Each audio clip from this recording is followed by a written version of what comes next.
around me, and our backs.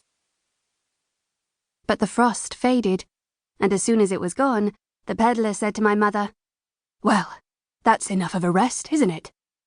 As if he didn't remember why we had stopped. "Yes," my mother said, nodding, as if she didn't remember either. And he got back up onto the driver's seat and clucked to the horses and set us going again.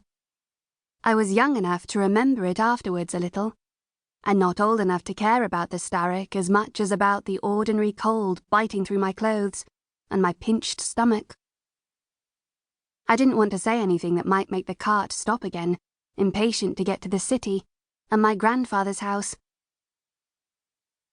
My grandmother would always have a new dress for me, plain and dull brown, but warm and well made, and each winter a pair of new leather shoes that didn't pinch my feet and weren't patched and cracked around the edges.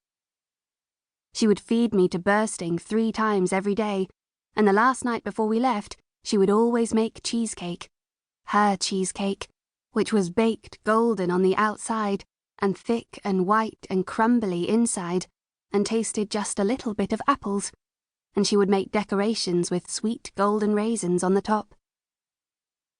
After I had slowly and lingeringly eaten every last bite of a slice wider than the palm of my hand, they would put me to bed upstairs, in the big, cosy bedroom where my mother and her sisters had slept as girls, in the same narrow wooden bed carved with doves. My mother would sit next to her mother by the fireplace and put her head on her shoulder. They wouldn't speak, but when I was a little older and didn't fall asleep right away, I would see in the firelight glow that both of them had a little wet track of tears down their faces. We could have stayed. There was room in my grandfather's house and welcome for us. But we always went home because we loved my father. He was terrible with money, but he was endlessly warm and gentle, and he tried to make up for his failings. He spent nearly all of every day out in the cold woods hunting for food and firewood, and when he was indoors, there was nothing he wouldn't do to help my mother. No talk of woman's work in my house, and when we did go hungry, he went hungriest and snuck food from his plate to ours. When he sat by the fire in the evenings, his hands were always working, whittling some new little toy for me or something for my mother, a decoration on a chair or a wooden spoon. But winter was always long and bitter, and every year I was old enough to remember was worse than the one before. Our town was unwalled and half nameless.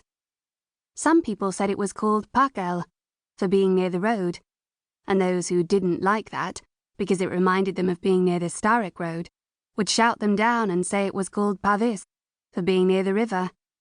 But no one bothered to put it on a map, so no decision was ever made. When we spoke, we all only called it town.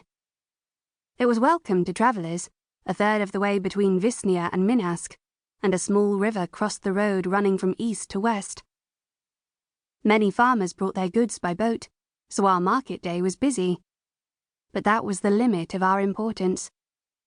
No lord concerned himself very much with us, and the Tsar in Koron not at all. I could not have told you whom the tax collector worked for until, on one visit to my grandfather's house, I learned accidentally that the Duke of Visnia was angry because the receipts from our town had been creeping steadily down year to year. The cold kept stealing out of the woods earlier and earlier, eating at our crops.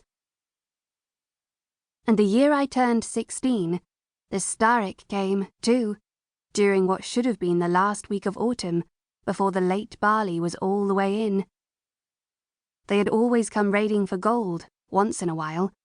People told stories of half-remembered glimpses, and the dead they left behind. But over the last 7 years, as the winters worsened, they had grown more rapacious.